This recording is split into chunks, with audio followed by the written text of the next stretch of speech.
Oh, that dreaded Instagram algorithm. We're always complaining about it, struggling with it, stressing out when it's changing. But the thing is, the algorithm is not the boss of your brand. No, the algorithm does not run your brand, you do. So do you find yourself scrambling, trying to make changes, trying to keep up, trying to follow the trends, trying to make sure that you're doing whatever you need to do to please the algorithm when it comes to showing up on Instagram? Well, something that you really need to remember is that the Instagram algorithm does not run your brand.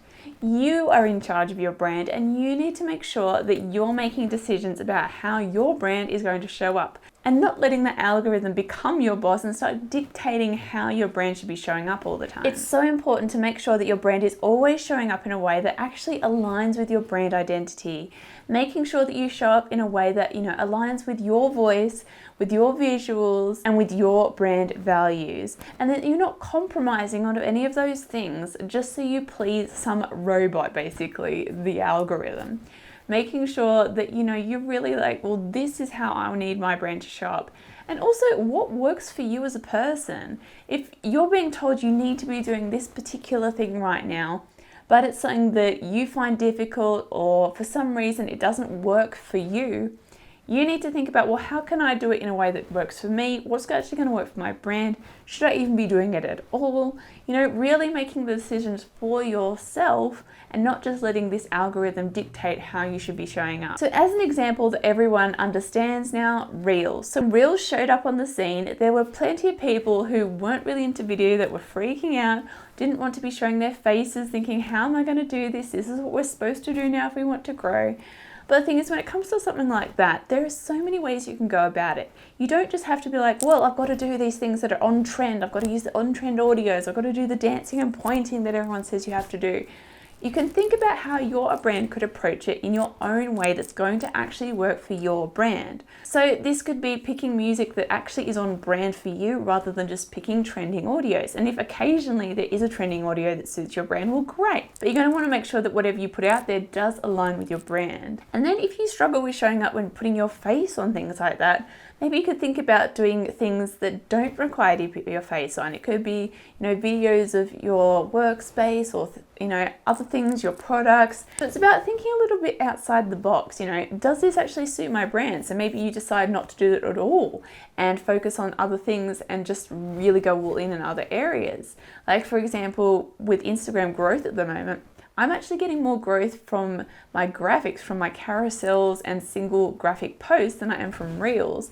So just because something is the thing to do right now doesn't necessarily mean it's the only way. And if there's a different area that you are really strong in and that you feel like you can really shine and do your best, then maybe that's the area you need to focus on the most. You might want to occasionally do some of these other things like the Reels or whatever is, the thing to do right now. But really letting yourself shine in the areas that you are strongest in, and maybe working out ways to use those things that you're strong in to bring them into the things that are current right now. But just not letting the algorithm tell you, you need to be doing this, you need to be doing it that way. You've got to remember, this is your brand. How do you want it to show up? How do you want to be present in the online world when it comes to your own brand? You don't want to be sacrificing your brand voice or visuals or style. You want to make sure that everything is consistent and cohesive. And so it's really important to take a step back and think, how do I actually want to be showing up? You really need to be clear on those things, because if you're not clear on, your brand's voice and visuals and style and feeling, then you're going to easily get caught up in trends. You're going to see, oh, well, this works right now. This is the hot thing to do right now. This is what the algorithm is pushing right now. And you'll start chasing after all those things, thinking, I've got to do that if I want to grow. I've got to do that if I want to grow.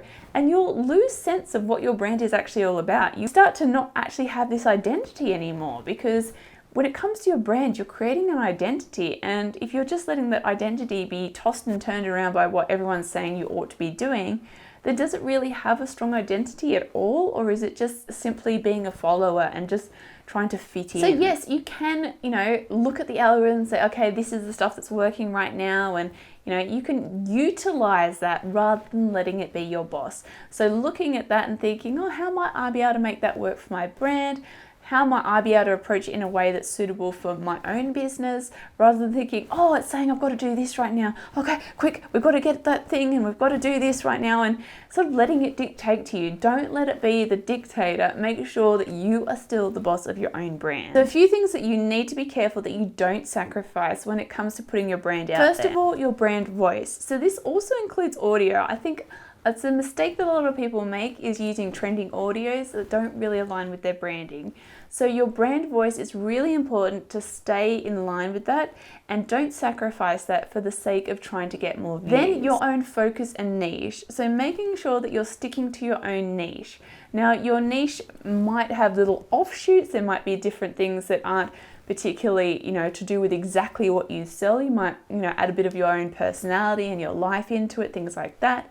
But don't start creating content that, is just performing well right now if it doesn't relate to your niche in any way. And then your identity, making sure that you're staying true to your brand's identity, not trying to do what other people are doing because it's working right now when it's really not you and it's really not your brand. And then your style, making sure that you're sticking with your own brand style, that you're not trying to do things where it's like, oh, this particular color is performing really well right now, or you have to be using this particular font or this look or this style. It's like, well, that's not my style though, and it's so important to stick with your brand's own style. And then your values. If something's really taking off but it doesn't align with your brand's values and what you believe in, then you shouldn't be doing that, because then you're letting go of those important values for what? The sake of a bit of growth, a bit of views.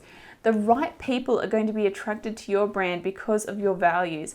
And so if you're getting too wishy-washy about those things, then you're not going to be getting quality followers that really care about your brand. You're just trying to stack up numbers, and you're going to probably end up losing them down the track. It's really important to not think so much about the numbers, but attracting quality people that are really going to feel connected to your brand, that are really going to love your brand, and they're going to be the right kind of followers. Then personality. Obviously, when it's a small business, this is a combination of your own personality and the personality of your brand. So making sure that you're staying true to that personality, that you're not trying to be someone that you're not, just to try and, do the things that are working right now.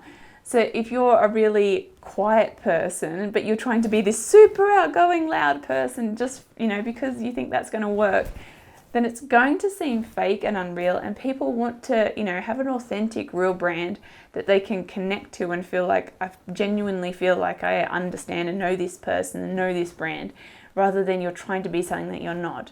That doesn't mean you shouldn't push yourself out of your comfort zone sometimes, but it's more just about being true to who you are and your own personality, and not trying to be fake or something that you're not. And then brand positioning. So if you're a really high-end, sort of exclusive brand, but then you try and do something that's kind of cheap looking, well, that's going to throw off your positioning. It's really about considering, how do you want to position yourself in the marketplace, and making sure that you're doing things that align with that positioning, that aren't going to feel off for the positioning of your brand. It's so important to be creating a strong, recognizable and memorable brand, and connecting with the right kind of people, rather than just growing for the sake of growing. So make sure that you're in charge of your own brand, and you're not letting algorithms and robots take over, or people telling you, oh, you've got to do this is the hot thing, this is what's trending right now. Don't let those things take over and rule over your brand. Make sure that you're the one in charge, you're the one making the decisions, and you're deciding whether that's something that could work for you, or whether it's something you should just ignore and focus on what does work for you. So make sure you're really thinking about those things, making strong decisions and knowing your brand well, and not just doing what everyone else is telling you is going to work right now. So I hope you found this video helpful, and it reminded you not to get caught up in all those trends and algorithms, but just to focus on the brand that you are trying to create and build, making that brand stronger and stronger, and you being in charge of it and you making those decisions. And if you'd like to learn more about branding, graphic design and creativity, then be sure to subscribe to this channel, and I'll see you next time.